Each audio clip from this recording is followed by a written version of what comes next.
you guys remember in 2020 when those like mysterious monoliths were appearing around the Hey, hey, world? Yeah, does this? sure do. That's Okay. literally why it's called Monolith.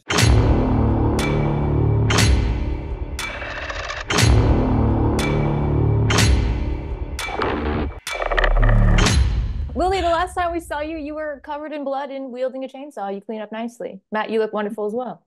Thanks. So, Yeah, this is the palate cleanser after Evil Dead. right. I don't know that I would call it a palate cleanser though, because I was stressed out watching this movie. Like I was very on edge. And I say that as a compliment, obviously. So this story is so much about kind of how we tell stories, the responsibility we have when sharing other people's stories, the power of stories, the power of our words, and how that can all kind of be very irresponsibly manipulated. Why was that important to each of you to tell that kind of a story? Well, for us, for Lucy Campbell, the writer, and Bettina Hamilton, the producer, and myself, we developed the story together, and Lucy then went off and wrote it. And it was born from this idea of, a very simple proposition of can we do like a science fiction story with one actor? That's the very genesis of the idea. But very quickly, you kind of realize that, well, if it's going to be only one person on screen, the relationship between the audience and that one person is constantly in question. Like, why is it only one person? And why is it this person that gets to tell the story? Like, what, and it was Bettina's idea that it should be a podcaster, which is interesting in this time of, media has shifted so much in the last 10 years. The relationship we have with truth and information is so different. The people who get to control the narrative has changed. Mm. And so all those questions are really interesting. And as filmmakers too, we have control as well of the narrative that the audience is experiencing. And so for us, that it felt really natural that it would be about that, born from the kind of premise of the film, of this kind of challenge that we set ourselves of doing a science fiction story with one actor. Can you do that? And what if you can? Then what does that mean? And so all those layers of meaning are kind of building out from there. And for us, I think it is definitely an interesting theme and an important theme to talk about, this idea of like who controls a story and the kind of power that comes with that, the privilege of that, and the idea that often it is the privileged who get to control the story. And that in a world where story is now everything, because everything is media, everything is podcast or YouTube or social media or whatever, then story becomes truth. That becomes the truth, and that's a really sort of fascinating kind of world to fall into and discuss, I think. There's a Yeah, horror in that in itself, I would say. Yeah, it is scary. Yeah, yeah. exactly. And also just like I think using this genre as a way to kind of carve out and slice through all of those themes and play with it, which is entertaining but also like haunting at the same time. Which, as soon as I read Lucy Campbell's script and working with Matt, it was just so exciting to explore all of that, but also have fun and tell a story and try to entertain and use the audio aspect of the way that we listen to people via, podcast form, that you're just like, as a medium, it's just so bizarre to be in someone's ears and to tell them a story and to realize how malleable truth is by even just the way of playing this character, that you're like the moments where she believes it, moments where she doesn't, moments where she's manipulating, and the moments where there's just that deep desire for it to be true, because then her life seems more potent or has more worth or whatever it is. Absolutely. And because she's a podcaster and the way that we experience this story, so much of it feels like an audio drama. So was that something that was you always knew it was going to be that way, Matt, or how did you decide that's how you wanted to approach it? Because as the audience, we're only experiencing it the way that she would, right? Just through audio. We're not there. We're not seeing these Yeah, things firsthand. yeah. And that was the challenge we set ourselves. Again, it's like we've set ourselves a production methodology that we know for our low budget we can make work. But then, okay, if that's the parameters, then what does that mean? And so that's where we get to these kind of ideas, and all theme, character, narrative, and production methodology all kind of working in concert with each other was super important to us. Lucy, the writer, talks about like, we talked at some point about like, are there video calls? Like, do we see the other people she's talking to? And she was always really clear. She speaks about it really well, that if you can't see them, then there is this feeling of we don't like trust what's on the other end of the line, or our imagination can invest so much in what's on the other end of the line. And so again, that theme of belief and truth and who is controlling and what motivations people might have for telling a story is constantly in question because you can't see them. And I think there's also something really interesting about that there's the way we engage with podcasts, we feel a kind of intimacy with the person that's telling us that story. But it is, of course, very carefully manipulated and cultivated. It's edited. It's written. It's all these things.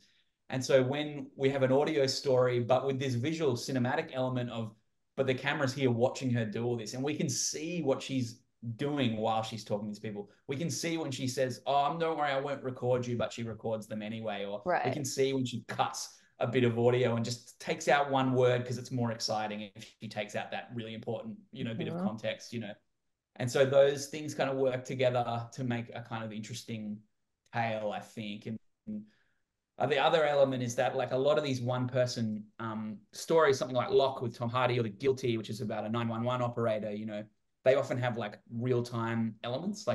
The Guilty is about a 911 operator who thinks he's been called up about a kidnapping, and he's trying to stop the kidnapping in real time. We don't have that. Ours are about stories being told from people's pasts. And so it's really important that visual element, that this descent into madness is really cinematic as well, that we see a visual language shift and change over the film. That the style of the film grows and morphs and shifts, and her world shifts. It gets dirtier and filthier, and Lily shifts, visually, that visual storytelling is carrying us through in concert with the audio. Yeah. So many cup of noodles just strewn about that beautiful home on the counter. I was like, girl, just throw one away. Just finish it, throw it away. Thank you so much. It's far too busy. I slurped it down and I can't be bothered to toss it in the trash. Yeah, she's gross, isn't she? Yeah, so gross.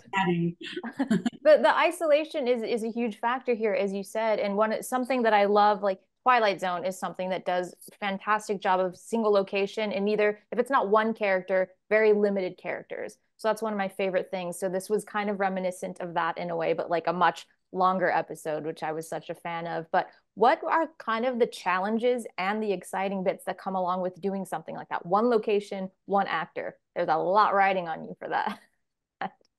Yeah. And also it's amazing where, again, even say with horror or sci-fi, but then you strip it back even further, you're it's always such a collaboration when you're trying to pull gags, you're trying to generate suspense. It's not just about a character's journey and seeing their intimate relationships and seeing their family trauma. You're no, we're actually trying to generate suspense and trying to use different tactics of kind of, getting under people's skin. So it's for me, as an actor, you're the dance with the camera operator, the dance with the director, where you're just it becomes it truly is it's so important that you guys have a synchronicity. It's not just pretending the camera's not there. There's actually a rhythm too, which I learned through Evil Dead, and then learned through the one location where the house has to become such a partner for us, in ways of shooting the same location but different ways. So it was and then from an acting point of view, to listen, to drop in, to kind of get out of your own way, to silence your thoughts when you don't have another actor to look at and to absorb, and to take you out of yourself. Whereas sometimes I just fall in myself, into the black void, being no, be oh my God, no one here. Just the audio in my head and my self-doubt. This is great. Hi. So it's a wild experiment. It's a wild experience having no other scene partner in front of you, and had to approach it like theater, learn the script from front to back.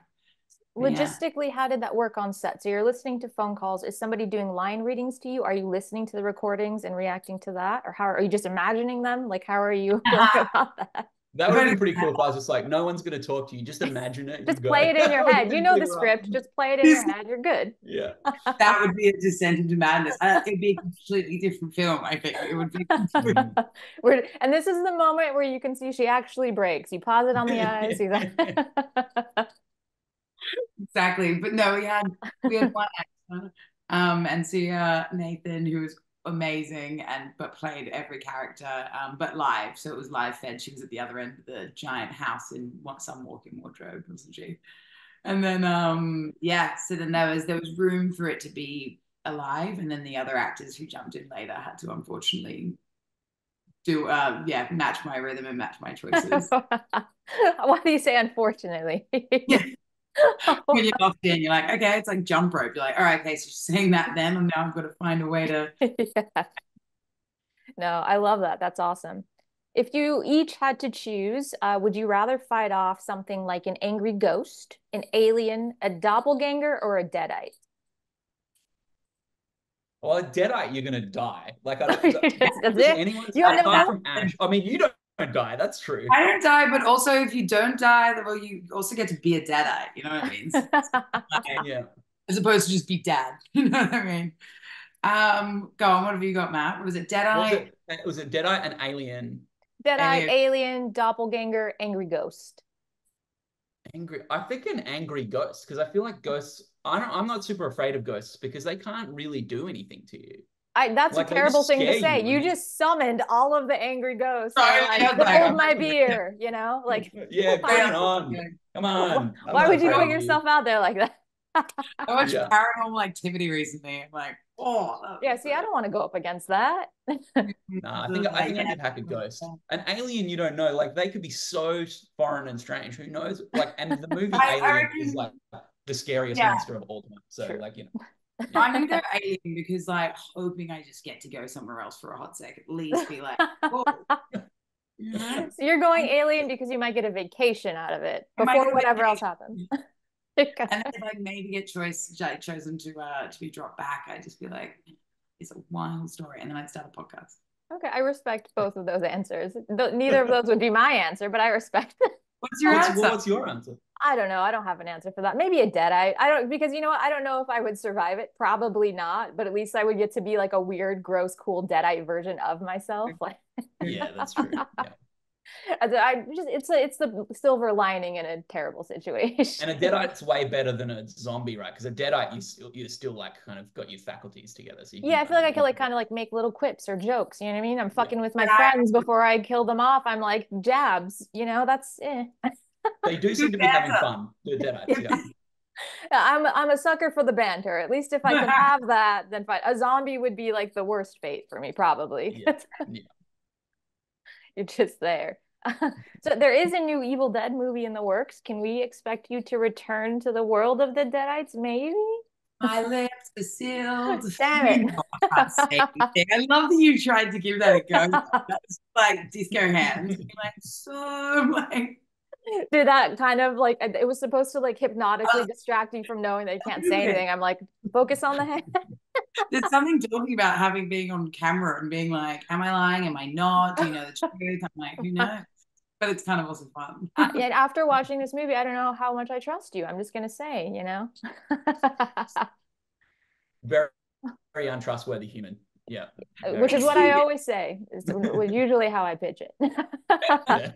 So I know in this instance, the title monolith has multiple meanings. There's like more obvious meanings. There's like heavy, deeper meaning. Deeper? What? Deeper meanings too. I'll take deep, yeah. Let's make There's that a definitely thing. DP ones. Deeper. Yeah. But you guys remember in 2020 when those like mysterious monoliths were appearing around the Hey, hey. world? Yeah. Sure do. That's why that's Okay. literally why it's called Monolith. Yeah, It is. Okay. I was hoping. because the original like one pager that we submitted to this thing was she was investigating that, literally Okay. that. We were like, oh, that was cool. Imagine if that was like real. Like, what if Mhm. that was not like a goofy art prank, but like it was something? You're the first person to bring it up. I always bring it up. I'm like, do you guys remember that thing? And everyone's like, I don't remember that.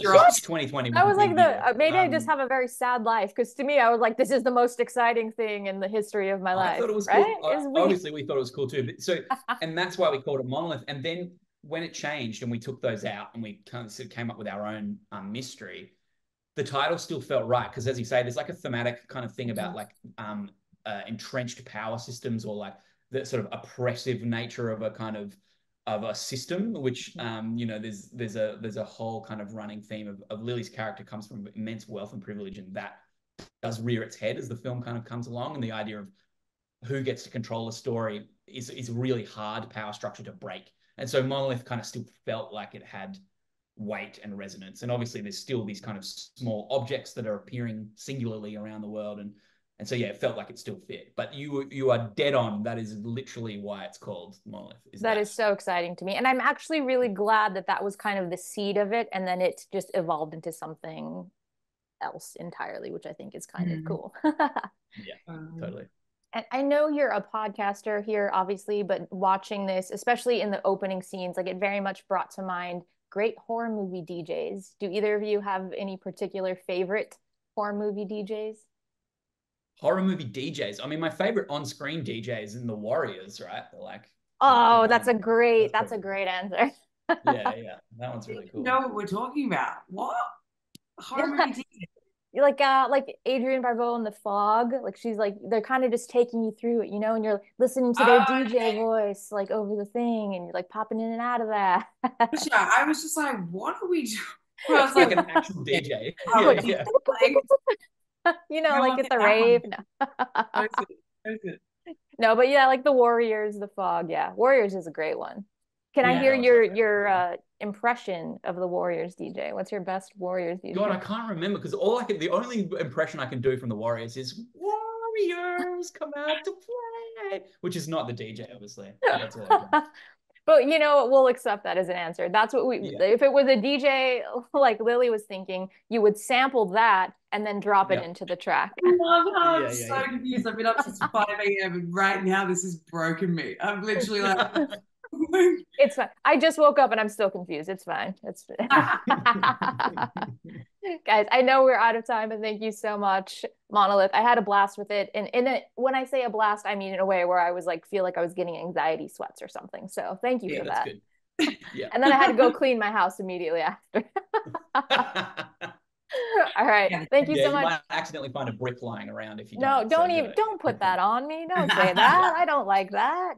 If you can't tell, I don't fucks with that stuff. I'm like, I respect you from over here. Angry ghosts, I believe in you. Stay away. Black bricks, thank you. You weren't that kid who like did the Candyman thing, right? Like even though Candyman's not real, you're not going to give it a go, just in case. Yeah. Why tempt it? I respect it from afar. That's my motto. Agreed.